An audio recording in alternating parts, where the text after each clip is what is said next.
Los recuerdos de mi vida, parte 2. Historia basada en una experiencia anónima, escrito y adaptado por Tenebris para relatos de horror. Finalmente terminé yendo solo al lugar con las primeras luces de la mañana. Volver a llegar a lo que un día fue mi casa me trajo muchos recuerdos de mi infancia con mi hermano. Los días que toqué barrer animales en el campo y muchas otras memorias que parecían de otra época. Recorrí los cimientos de mi vieja casa tratando de recordar. Caminé por muchos lugares del terreno hasta que llegué a un viejo espacio que aún mantenía una carreta en ruinas. Eso me llenó de nostalgia y de recuerdos, sobre todo uno de mi padre. Lo recuerdo de pie entre un círculo de gente que leía la Biblia con mucho fervor. No sé por qué, pero en mi cabeza se había quedado clavada esta imagen y en mi memoria las caras que seguían apareciendo. Pero por más que intentaba no podía recordarlas. Repasaba una y otra vez la escena en mi mente, tratando de encontrar algo que pudiera ayudarme.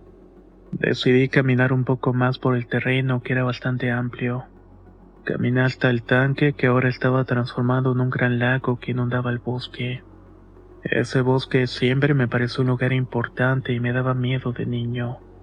Quise acercarme, pero el agua había cubierto todos los accesos, así que únicamente me acerqué al borde del agua. Fue ahí cuando del otro lado del tanque pude divisar a una niña que estaba jugando entre los árboles. De inmediato un escalofrío me recorrió el cuerpo y la curiosidad pudo más que esa sensación de miedo, por lo que busqué una manera de cruzarlo. Terminé pasando por una alambrada y dando un rodeo para llegar al punto donde había visto a la pequeña. Miré a todas partes y alcancé a divisar cómo corría en el interior del bosque jugueteando con los árboles. No sé, pero entré sin pensarlo. Ahí fue cuando me recibió un aire muy pesado y húmedo, como cuando se entra en una casa que ha estado cerrada por mucho tiempo. Ese olor a humedad me impregnó la nariz, pero decidí continuar hasta que pudiera encontrar a la niña. De pronto pude ver a lo lejos un páramo, como si la naturaleza no pudiera crecer en ese lugar. Estaba marchito, los árboles alrededor tenían las hojas secas. En el centro se levantaba una enorme roca de superficie plana. No debes acercarte aquí, susurró una voz suave. Ahí es donde la mujer hace cosas malas. Giré hacia atrás y veo a la niña. Intentaba esconderse a mis espaldas con un genuino gesto de miedo. Vamos, niña, debes salir de este bosque, le contesté mirando de reojo. Seguimos hasta el borde de los árboles y la niña me seguía muy de cerca, pero no podía escuchar sus pisadas. Hasta aquí puedo llegar, dijo la pequeña deteniéndose al costado del último árbol. Ya es tarde para mí, pero tú estás a tiempo. Apenas terminó la frase, regresó corriendo al interior del bosque para desaparecer de mi vista una vez más. Yo caminé de vuelta hacia una pequeña loma que dividía en dos el sitio. Por un lado estaba el bosque y por el otro los restos de mi antigua casa.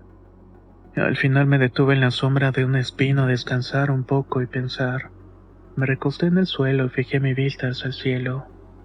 Sentí que todo a mi alrededor daba vueltas como si estuviera en el vacío total, como si estuviera flotando.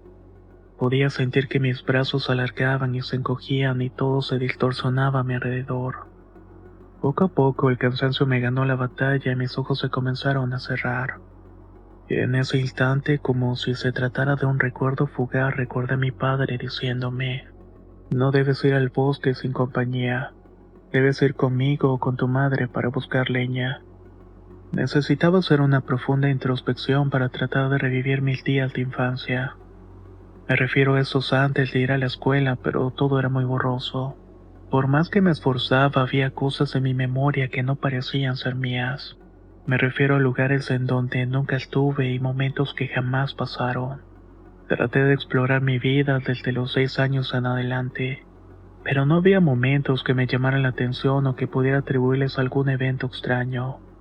De pronto una voz me pareció muy familiar y me habló a lo lejos. Joven, este terreno es privado. ¿Qué es lo que está haciendo aquí? Mencionó un nombre mientras caminaba rápidamente cargando entre las manos lo que parecía ser una pala. Mil disculpes, dije poniéndome de pie, Viví aquí hace años y quise recorrer este lugar de nuevo. El hombre me miró detenidamente mientras se acercaba. ¿Carlitos? Preguntó con curiosidad. Eres el hijo de Miguel, ¿verdad? Vaya que has crecido, que por poco no te reconozco. Este hombre, al cual llamaré José, era hijo de la dueña de esas tierras de cultivo. La señora ya era muy anciana y yo siempre la llamé tía de cariño. Ella fue la que me cuidó de pequeño y la llamaré Hilda. Soy el mismo que viste y calza, le dije extendiendo la mano. Si no mal recuerdo, usted es José, hijo de la tía Hilda, ¿verdad? Ya estás hecho todo un hombre, dijo riendo. ¿Quién te viera si te conocemos desde que era recién nacido? Cuando tu mamá tenía que salir a trabajar los veranos, te dejaba con nosotros en la casa. La conversación duró un rato. Luego fui invitado a comer algo a la casa de la tía Hilda y acepté con gusto. Ya con ello sentí todo el ambiente nostálgico, pues la tía Hilda siempre fue como aquella abuela que nunca tuve. Esto era porque mis abuelos de sangre habían muerto mucho antes de que naciera. Recordamos viejos tiempos, muchos veranos en los que mi tío venía de la capital y pasábamos a verla. Ella siempre nos consideró parte de la familia, hasta el punto en que aún con sus casi 90 años, me veía y lloraba del gusto de tenerme cerca. Tía, le dije acomodándome en la silla, ¿no recuerda algo extraño que me sucediera cuando era pequeño? No sé, algo que tal vez mis papás le contaron o que yo no supiera. Ella dejó tranquilamente la taza sobre la mesa y aclaró la garganta. Hace tiempo esperaba esta pregunta, pero le prometí a tu papá que no diría nada, porque pensó que es algo que nunca llegarías a recordar. Sentí mucho frío recorriendo todo mi cuerpo y mucha presión en la espalda.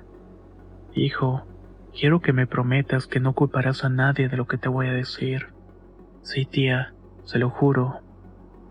Desde pequeño tuviste unos ojos privilegiados. Siempre fuiste un niño auténtico y cuando mirabas siempre sabías hacia dónde mirar, aunque nunca pudiste decirlo porque eras muy tímido. Un día tus padres y tú buscaban leña y me contaron que ahí te adentraste en el bosque cerca del tanque. Ahí encontraste una muñeca, un juguete de tela bastante viejo. También decías que con él había una pequeña niña que te decía que te invitaba a jugar al bosque. Tu papá se quedó muy asustado y no te permitió volver a salir en búsqueda de leña. Por eso tu mamá siempre se quedaba contigo. Yo escuché atentamente cada palabra de mi tía, mientras seguía sintiendo el frío en la espalda y una sensación en el pecho. Tus padres fueron exiliados de sus familias, aseguró ella meneando la cabeza de un lado para otro. No tenían dónde vivir y a sabiendas de lo que decían de ese lugar, decidieron construir una casa en esas tierras de cultivo de trigo. Luego de eso se negó a seguir hablando. Se levantó y se fue al interior de su casa, mientras yo me disculpé con su hijo por la pregunta que había hecho. Él no se molestó, pero sí lo noté incómodo. Me fui con la intención de volver a mi casa, pero seguía con más preguntas que respuestas y la única persona que podía darme una, pues no era otra persona que mi padre. El único detalle es que había un muro infranqueable cuando se lo propone. Así que al final decidí dar una vuelta al bosque. Quizás ahí podía encontrar algo que liberara mis recuerdos de alguna manera. Una vez que llegué al tanque, esta vez me senté en la orilla con la intención de meditar un poco. Sentí el agua y ese frío casi reconfortante sobre mi piel. El sol ya se había ocultado y el silencio solamente era interrumpido por el viento. En eso es cuando me vi a mí mismo en ese lugar tan familiar y al mismo tiempo lejano. Ese bosque con la fogata. Sin embargo, esta vez era distinto. La fogata estaba encendida y era la única luz del lugar, algo que iluminaba de forma muy tétrica. Un niño se acercó a uno de los troncos y se sentó.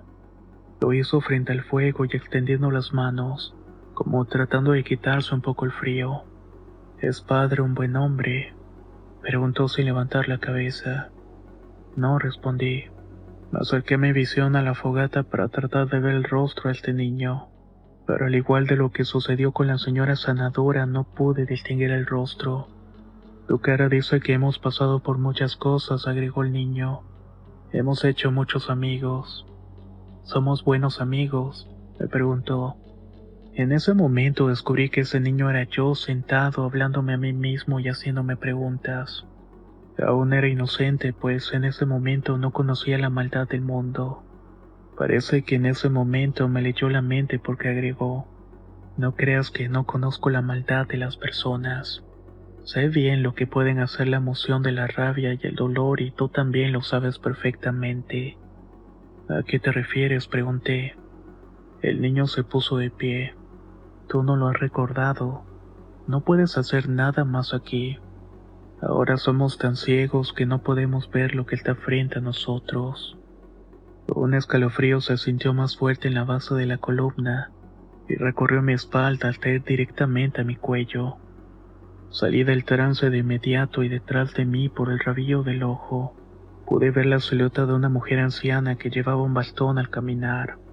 Su pelo blanco ondeaba con un poco de viento que había, lo mismo que un ropaje negro muy desgastado. De la nada ella movió el bastón con el propósito de golpearme por la espalda. Al intentar esquivarla perdí el equilibrio y caí al agua.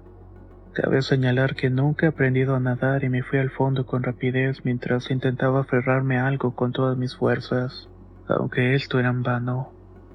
Por sobre el nivel del agua podía ver la silueta de la mujer que con la poca luz del atardecer se reflejaba de una manera siniestra, hasta que finalmente la misma desapareció. Una vez más caí en esa sensación de peso sobre mi cuerpo, una sensación de no poder mover mis brazos y perdí mi fuerza. Dicen que cuando estás a punto de morir toda tu vida pasa enfrente de tus ojos, pero para mí fue muy distinto, porque no vi nada de mi vida. Solo sentí que la presión me iba consumiendo poco a poco, hasta que al final un nombre pasó por mi cabeza. En lo más profundo de mi mente le pedí a Adri que me ayudara una última vez. No sé cuánto tiempo pudo haber pasado, pero sentí unas manos que me tomaron de la ropa y me arrastraron a la superficie. Cuando por fin salí pude distinguir con mucho trabajo a Rolando y a Javi. Rolando estaba empapado por haberse metido por mí, y Javi sostenía un teléfono llamando a la ambulancia. No llames a nadie, dije con una voz carrasposa. Estoy bien, no te preocupes. No estás bien, respondió ella. Casi te mueres. ¿Qué hubiera pasado si no hubiéramos llegado a tiempo? Mientras luchaba por volver a respirar, comencé a recuperar algo de fuerza en los brazos y en el cuerpo, aunque me quedé tendido en el suelo mientras se escurría agua de mi cuerpo. Oye, Carlos, preguntó Rolando, ¿qué intentabas buscar en este lugar? Me imagino que no era tomar un baño a la luz del atardecer. Esa pregunta me pareció graciosa, tanto que me reí con un fuerte dolor en el pecho por el agua que respiré. Bueno, es que hace tiempo pasó algo en estas tierras. Un secreto que se relaciona con los recuerdos que ya olvidé y las cosas que todavía no puedo ver, contesté mirando al cielo. Todo eso es lo que me ha guiado las visiones y las meditaciones. Y ahora esa anciana fantasma intenta golpearme. Mis amigos no discutieron nada y tampoco hicieron más preguntas. Yo tampoco pregunté cómo es que habían llegado ahí. Incluso aún hoy no quiero preguntarles al respecto. Me ayudaron a ponerme de pie y más volvimos a la ciudad. En el camino les pedí de favor que me llevaran a la casa de mis padres. Sabía que el último que podía decirme algo era él, tal y como me lo había sugerido la tía Hilda. Ahora el único que recuerda por completo lo que sucedió ese día durante mi infancia es mi padre.